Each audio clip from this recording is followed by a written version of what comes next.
Hello, and welcome to the Public Good Radio Show Recap. This is Yolanda Hill from the Partnership for the Public Good, speaking to Stephen Halpern, staff attorney at the Western New York Law Center, and Kathryn Franco, the data analyst at the Western New York Law Center. Both here to talk about the Community Benefits Agreement, the Community Reinvestment Act, and other topics centered around the city of Buffalo. So the first question I have for you guys is, can you explain a little bit about what the Community Reinvestment Act is?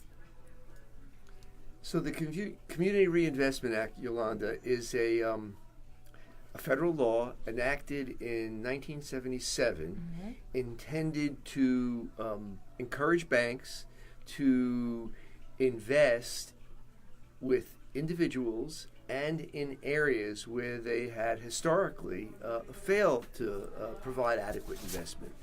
As many people may appreciate, banks historically contributed mightily to racial segregation in cities and to inequality in wealth in cities. And Buffalo would be certainly one prime example of an area where the redlining practices of banks contributed to both of those problems. The CRA was intended to address those issues and has done, I would say, a moderately decent job in the intervening decades to address those issues. So the CRA really is recognizing that banks have an obligation to the communities in which they reside and an obligation to provide public benefit. It's really recognizing that it's the banks that need to meet the needs of their community, and they're doing that through investing in them, through mortgages, through community loans and development, and through small business loans, and even through philanthropy. So that's kind of an overview. I like to think of the CRA as the Good Banking Citizenship Act. It's a way of thinking about banks as citizens of the communities in which they live. When you think about banks, let's take, for example, M&T Bank. M&T Bank pulls in from the good citizens and residents of our town a significant amount of money each year.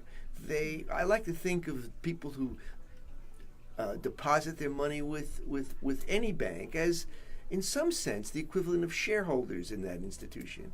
And as shareholders in that institution, I think it would be fair for them to think of themselves as people who, in return for the money they give to banks, so banks could invest and make money on their money, I like to think of these depositors as people who, in turn, deserve something in return from the banks. And the CRA is one way, legally, of ensuring that banks behave as better citizens than they, in my view at least, historically had been prior to 1977 when this act was enacted. Correct. Great. And so, thank you for that explanation. And so the other question I have for you is, can you explain what the Community Benefits Agreement is? Yeah, so a community benefits agreement,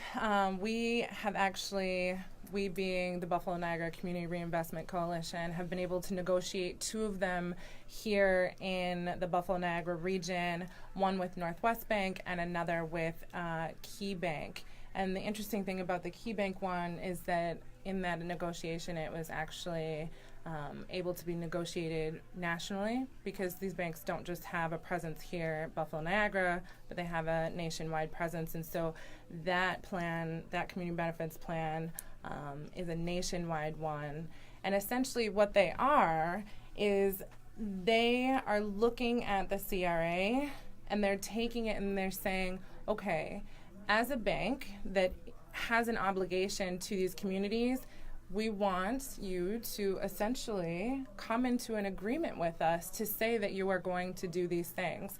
And again, they're very specific areas in which the banks are committing. So some of those areas would be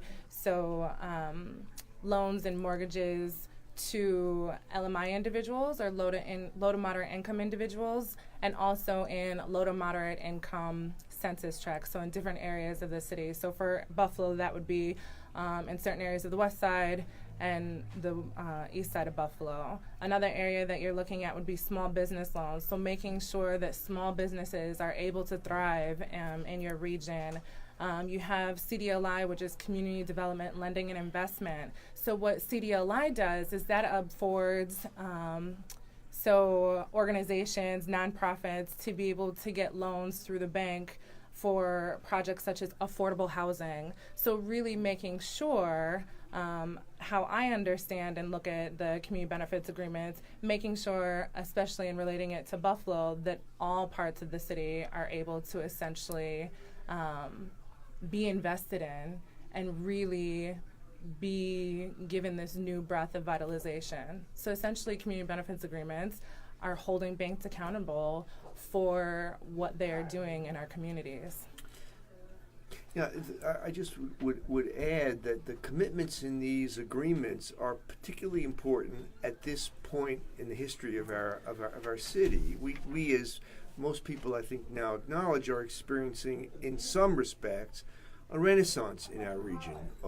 Welcome, overdue, and with many significant positive effects. But what we want through these agreements, among other things, is to ensure that this renaissance is an equitable one, is a fair one, and that is one that provides benefits to not simply a small elite strata of our community, but to the community at large. It would be a shame, it seems to me, if we went through this new period that we're now experiencing and didn't address in a significant way the historic inequalities, economic and otherwise, that have pervaded our city for so long. This is an opportunity, and the CBAs, the Community Benefits Agreements, are a mechanism to make the most of that opportunity. Right. And so, can you give me one example quickly of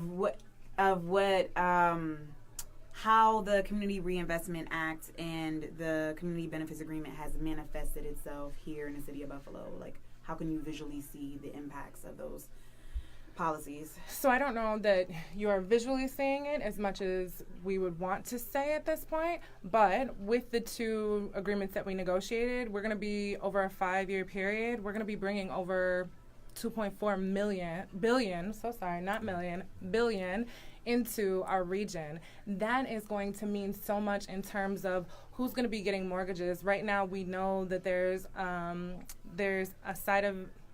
portion of the east side where home mortgages are just not being given.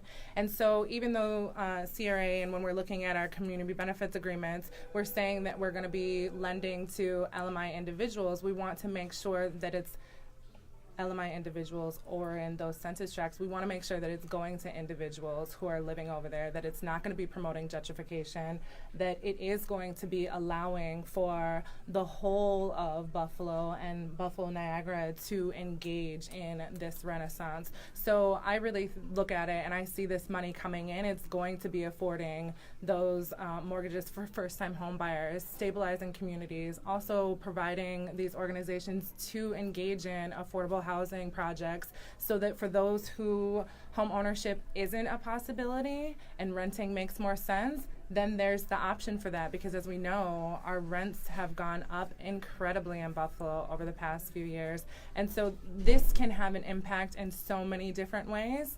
And I think that with our efforts, we're going to be able to see Buffalo differently than the path that I currently see it going down. The physical manifestation, one of the physical manifestations of this agreement can be seen on Jefferson Avenue, where Northwest Bank is building its a new full service branch and a financial literacy center. And as part of the Key Bank agreement, Key Bank specifically committed to building its own full service branch on the east side as well, which we expect to see online and in place sometime within the next year or so.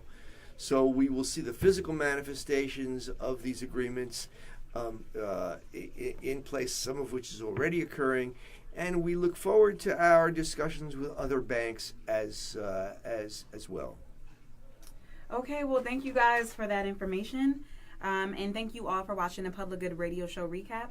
Again, this is Yolanda Hill with the Partnership for the Public Good, just speaking with Stephen Halpern, staff attorney at the Western New York Law Center, and Kathryn Franco,